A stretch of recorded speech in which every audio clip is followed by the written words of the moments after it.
मैले मेरो निर्वाचनमा 9 लाख लगभग खर्च गरेँ। त्यो मैले गरेको खर्च हो, तर त्यसमा स्वस्फूर्त रूपमा अरू मानिसहरू हिँडेका छन्, दौडिएका छन्, यो अलग कुरा हो। उनीहरूले आफ्नो खर्च आफ्नै पकेटबाट गरे, मैले दिनु परेन, मैले बुझाउनु परेन, तर मेरै पनि खर्च 9 लाख हाराहारा भयो, हाराहारी भयो। यो मैले निर्वाचन आयोगलाई बुझाएको कुरा हो। तर यहाँ सबै त उपस्थित हुनुहुन्न, सम्झेर छातीमा हात राखेर भन्नुहोस् त, यो निर्वाचन प्रणालीबाट कयौं पार्टीहरूमा टिकट पाउनका लागि कति पैसा बुझाउनु पर्यो, त्यो टिकट प्राप्त गरिसकेपछि चुनावमा जान कति पैसा खर्च गर्नु पर्यो, कति बुझाएर प्राप्त गर्नु पर्यो, अनि त्यो पैसा कहाँबाट असुल उपर हुन्छ। यहाँ ठुल्ठुला कुरा गर्ने कयौं माननीय ज्यूहरूले पनि कुन ढङ्गले राजनीतिक यात्रा अगाडि बढाउनु भयो र कुन बाटो हुँदै संसद आउनुभयो भन्ने कुरा छर्लङ्ग छ।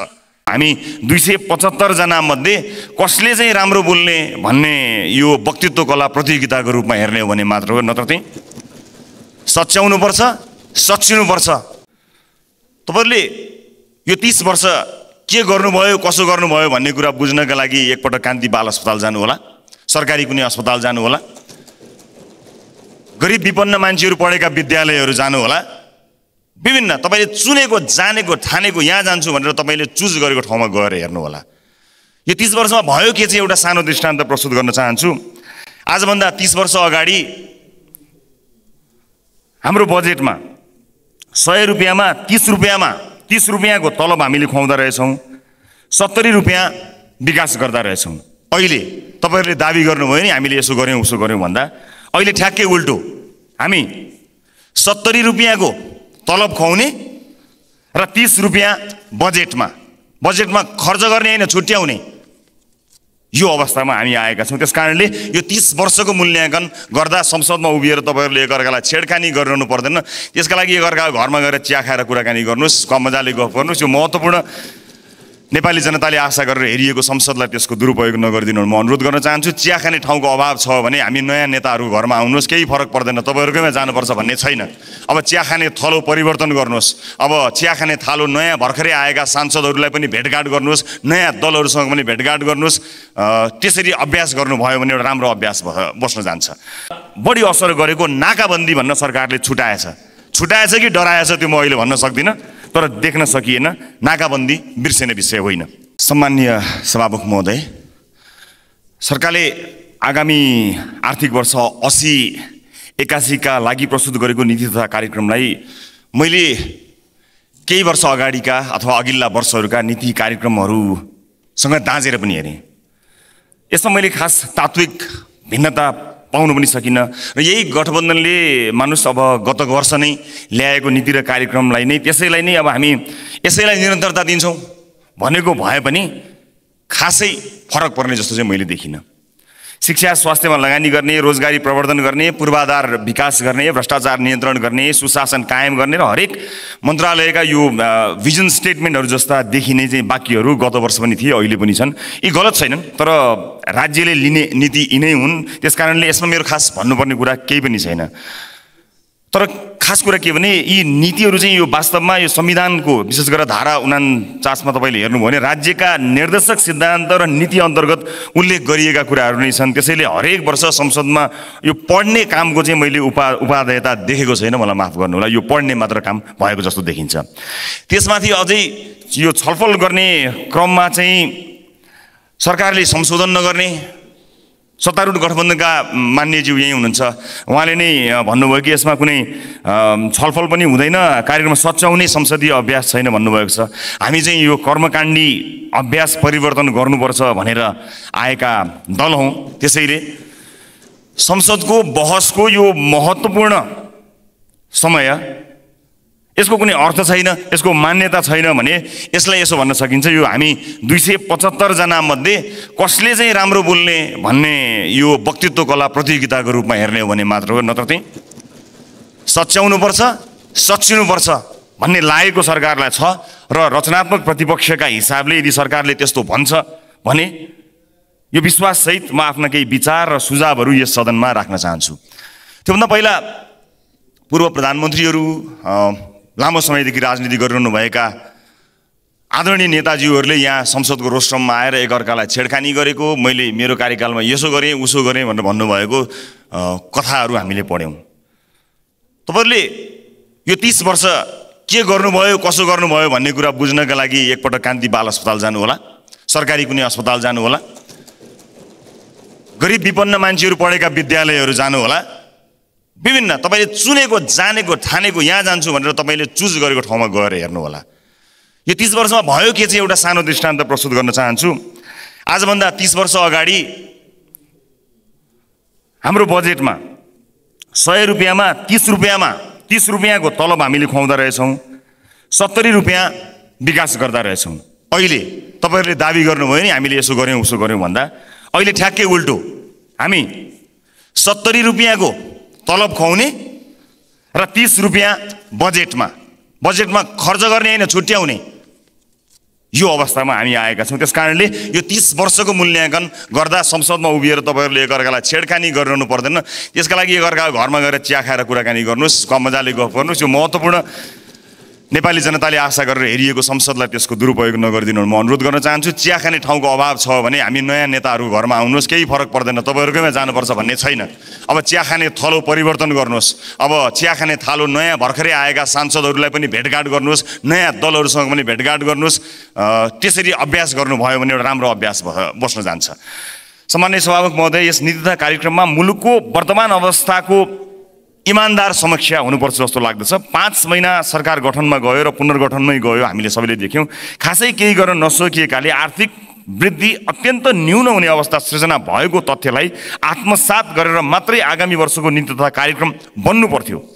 समीक्षाकै कुरा गर्दा सरकारले संविधान कार्यान्वयनपछि पहिलो 7 वर्षमा भूकम्प, कोभिड-19, डेङ्गु आदिले अर्थतन्त्रमा चुनौती सृजना गरेको भन्दै हाम्रो आर्थिक क्रियाकलापमा सबैभन्दा असर गरेको कुरा यिनै कुराहरू भन्यो। तर हाम्रो आर्थिक क्रियाकलापमा सबैभन्दा बढी असर गरेको नाकाबन्दी भन्न सरकारले छुटाएछ कि डराएछ त्यो म अहिले भन्न सक्दिनँ, तर देख्न सकिएन। नाकाबन्दी बिर्सिने विषय होइन। अर्थतन्त्र अन्यलको स्थितिमा छ, तैपनि यसलाई राजनीतिक र प्रशासनिक नेतृत्वले गम्भीरताका साथ लिएको देखिँदैन। अरूलाई मितव्ययी बन्न सुझाव दिने सरकार आफैले फजुल खर्चमा प्रोत्साहन गरिरहेको देखिन्छ। राज्यले लिने आर्थिक एवं कर नीतिहरू अत्यन्तै विवादास्पद, पूर्वाग्रही, भेदभावपूर्ण हुने गरेका छन्। करका दरहरूमा गरिएको परिवर्तन अर्थतन्त्रको समग्र हितका लागि नभई निश्चित क्षेत्र व्यवसायीलाई लाभ पुर्याउने उद्देश्यका जस्ता देखिन्छन्। राजनीतिक दल र नेतासँग सामिप्यता भएका व्यापारी व्यवसायीहरूसँग प्रभावित भए जस्तो देखिन्छ र वास्तवमै यो मुलुकका लागि केही गर्छु भनेर कर तिरेर नियम कानुनको अधीनमा रहेका व्यापारी व्यवसायीहरू मार परेको यो अवस्था छर्लङ्ग देखिएको छ। त्यसलाई सम्बोधन गर्ने कुरा मैले देखेको छैन। नीति कार्यक्रममा तीनै तहको सरकारको बजेट निर्माणदेखि यो कार्यान्वयन प्रक्रियासम्मको पुनरावलोकन गर्ने, प्रदेश सरकार र स्थानीय सरकारलाई आफ्ना केन्द्रहरूलाई राष्ट्रिय राजमार्गसँग जोड्न लगाउने जस्ता कार्यक्रम समेटिएको देखेँ। यस्ता कुरा यो सङ्घीय सरकारले गर्ने हो भने प्रादेशिक संरचनाको काम केका लागि राखिएको? सरकार मन्त्री, प्रदेश सभा सदस्य, प्रदेश प्रशासनको राज्यलाई भार थप्ने बाहेक अरू काम के? आफ्नो सरकार निर्माण गर्न, बजेट निर्माण गर्न केन्द्र चाहिने यस्तो संरचनालाई सुधार गर्नुपर्नेमा नीति तथा कार्यक्रमले यसलाई अझ बढी थप घाँडो बनाउने काम गरिरहेको छ।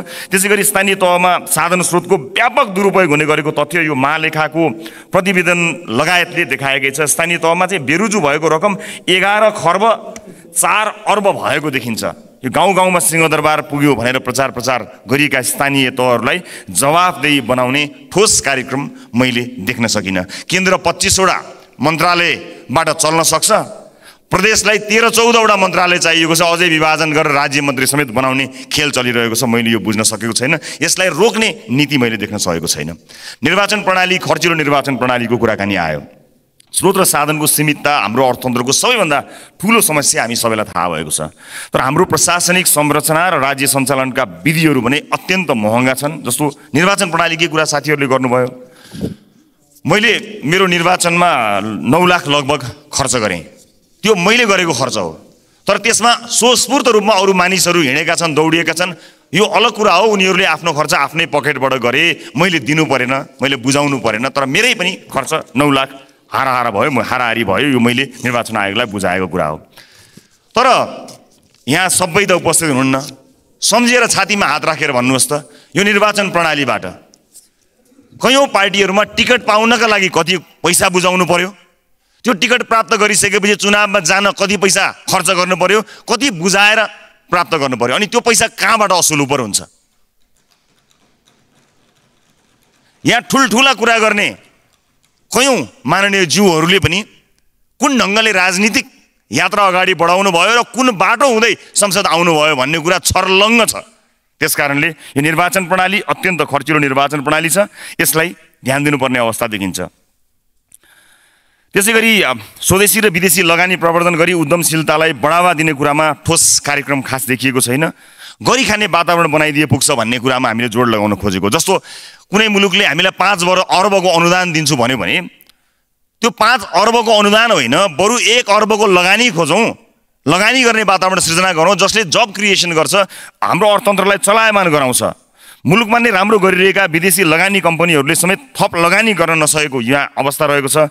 त्यस्ता समस्यालाई सम्बोधन गर्न सरकारले के नीति लिँदैछ हामीलाई थाहा छैन। यो देश गरी खाने देश हो, मागी खाने देश होइन। त्यसकारणले देशलाई गरी खाने देशका रूपमा नीति बनाउनु पर्ने हो। मैले नीति कार्यक्रममा त्यो देखिरहेको छैन। हामी यो रिजनकै बढी ट्याक्स लिइरहेका छौँ, 22-23% ट्याक्स लिइरहेका छौँ भनिएको छ। कम्तीमा पनि कम्पिटिटिभ हुनु पर्यो। यो रिजनकै सबैभन्दा महँगो ट्याक्समा हामी बसेका छौँ र केही रिपोर्टहरूले, केही इन्डेक्सहरूले के भनेका छन् भने ट्याक्स 22-23% छ, अनि घुस कति भनेर सोच्दाखेरि लगभग 30% जति देखिएको छ।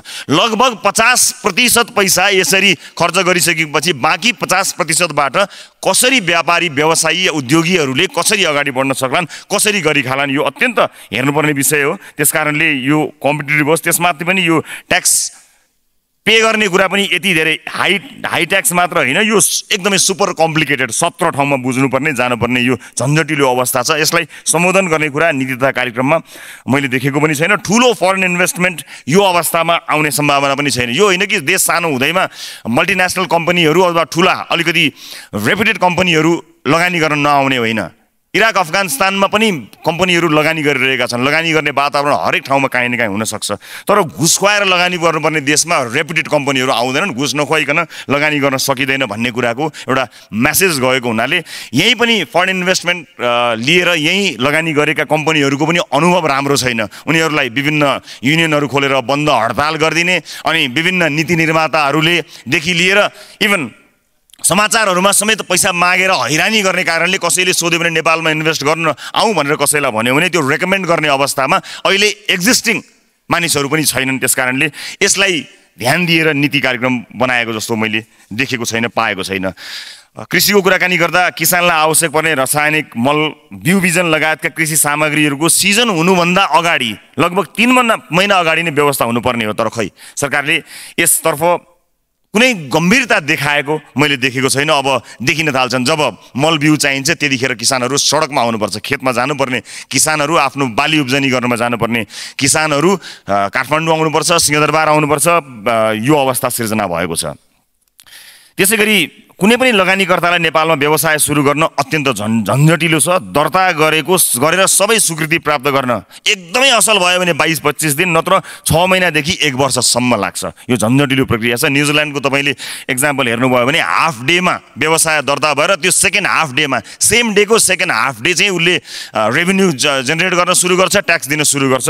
त्यस्तो किसिमको व्यवस्था छ। यसमा मैले त्यस्तो कुरा देख्न सकिनँ। यस्तो आर्थिक स्थितिमा सरकारले कमसेकम पनि 70-72 घन्टामा नै व्यवसाय दर्ता गरेर त्यस पछाडिको घन्टामा आफ्नो व्यवसाय सुरु गर्न सक्ने वातावरण बनाउन सक्नुपर्ने थियो, त्यो गर्न सकिएको छैन। निजी क्षेत्रको मनोबल अत्यन्त खस्किएको छ। तसर्थ सबै सरकारवालाहरूबाट अविलम्ब सकारात्मक पहल भएन भने यसले अर्थतन्त्र, राजस्व लगानी, रोजगारीमा ठुलो नकारात्मक प्रभाव पार्नेछ र सोको प्रभाव देखा पर्न समेत थालिसकेको छ।